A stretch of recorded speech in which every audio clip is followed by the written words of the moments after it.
الحمد لله رب العالمين والصلاة والسلام على سيد المرسلين محمد وعلى آله وصحبه أجمعين أما بعد فاستعيذوا بالله من الشيطان الرجيم بسم الله الرحمن الرحيم يوم لا ينفع مال ولا بنون إلا من أتى الله بقلب سليم صدق الله مولانا العظيم وقال النبي صلى الله عليه وسلم ألا في الجسد ألا إن في الجسد مضغة إذا صلحت صلح الجسد كله وإذا فسدت فسد الجسد كله ألا وهي القلب أو كما قال عليه الصلاة والسلام وصدق رسوله النبي الكريم ونحن على ذلك لمن الشاهدين والشاكرين اللهم صل على سيدنا محمد وعلى آل سيدنا محمد وبارك وسلم اللهم صل على سيدنا محمد وعلى آل سيدنا محمد وبارك وسلم اللهم صل على سيدنا محمد وعلى آل سيدنا محمد وبارك وسلم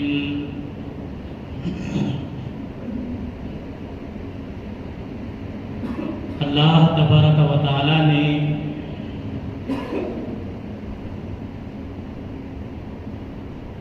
جس کتاب کو میرے اور آپ کے آقا تاجدار مدینہ سرور کونین احمد مجتبی محمد مصطفیٰ صلی اللہ علیہ وسلم کی ذات مبارکہ پر نازل فرمایا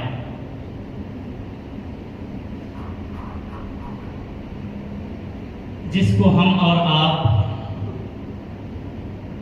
قرآن مجید کے نام سے یاد کرتے ہیں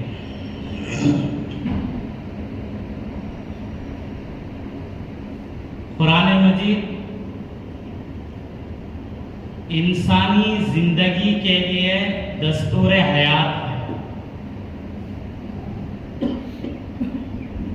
قرآن مجید ہر بیماری کے لیے شفا ہے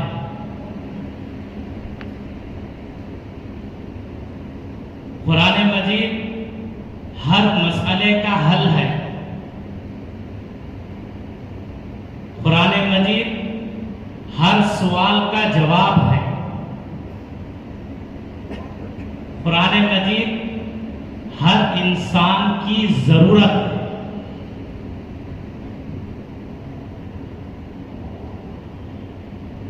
کیونکہ اللہ تبارک و تعالیٰ نے قرآن مجید کے اندر انسان کے پیدا ہونے سے لے کر مرنے تک اور مرنے کے بعد تک کے جتنے احوال جتنے تقاضے اور جتنی ضرورتیں ہوں گی اور ہو سکتی ہیں سب ضرورتوں کا علاج اللہ نے قرآن مجید میں بتا دیا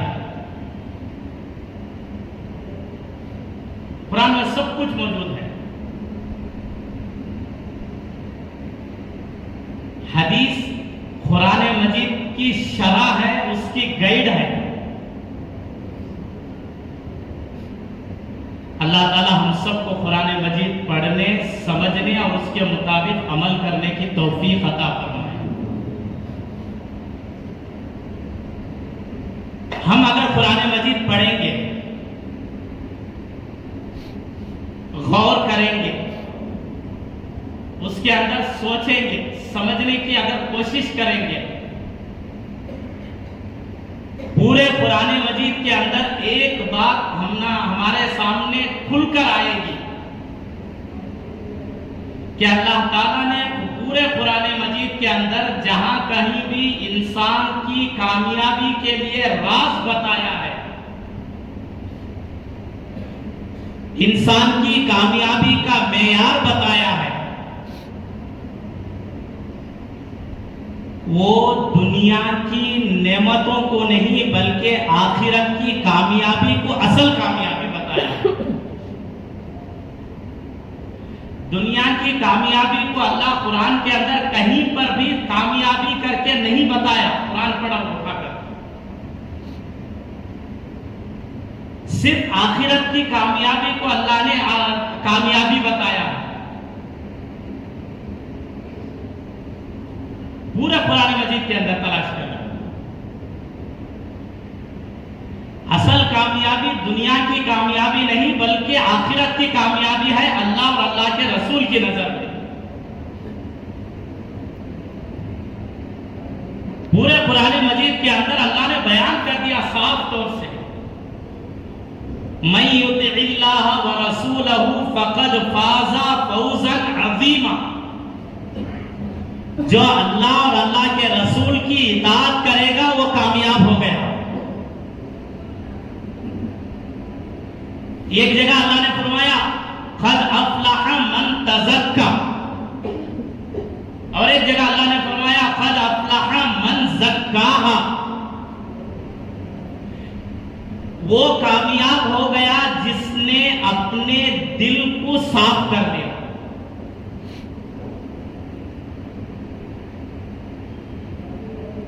اللہ نے نہیں فرمایا کہ جس کے پاس بینک بیلنس زیادہ ہے وہ کامیاب ہے، اللہ نے کہیں نہیں کیا۔ جس کے پاس خاص گھر ہے وہ کامیاب ہے، اللہ نے کہیں ذکر نہیں کیا۔ جس کے پاس ایک سے زائد سواریاں ہیں وہ کامیاب ہے، اللہ نے ذکر کہیں نہیں کیا۔ جس کی اولاد زیادہ ہے وہ کامیاب ہے، اللہ نے کہیں بیان نہیں کیا۔ دنیا کی نظر میں یہ ساری چیزیں کامیابی کی علامتیں ہیں۔ ہم سمجھتے ہیں کہ بینک بیلنس جس کے پاس زیادہ ہوگا وہ کامیاب ہے، ہم سمجھتے ہیں جس کے پاس سواریاں زیادہ ہوں گی وہ کامیاب ہے، ہم سمجھتے ہیں جس کے پاس بچے زیادہ ہوں گے وہ کامیاب ہے، ہم سمجھتے ہیں جس کے پاس خاص گھر ہوگا، خاص دکان ہوگا، خاص بزنس ہوگا وہ کامیاب ہے۔ نہیں، اللہ اور اللہ کے رسول فرماتے ہیں کہ نہیں، اصل کامیابی تو آخرت کی کامیابی ہے، دنیا کی نہیں۔ قرآن صاف طور سے اعلان کرتا ہے دوستوں، قرآن مجید ہماری اور آپ کی ہدایت کے لیے اتارا گیا ہے۔ قرآن مجید صرف ثواب کی کتاب نہیں ہے،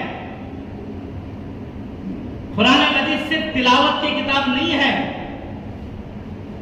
قرآن مجید یہ دستور حیات ہے، قرآن مجید لائف کانسٹیٹیوشن ہے، زندگی گزارنے کا سلیقہ اس میں بیان کیا گیا ہے۔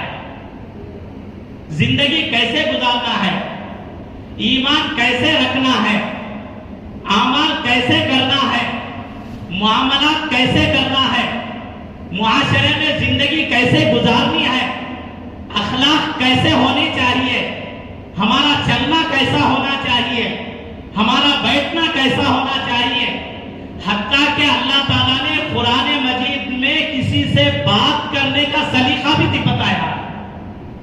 کسی سے بات کرے تو کیسے بات کرے قرآن نے بتایا ہے۔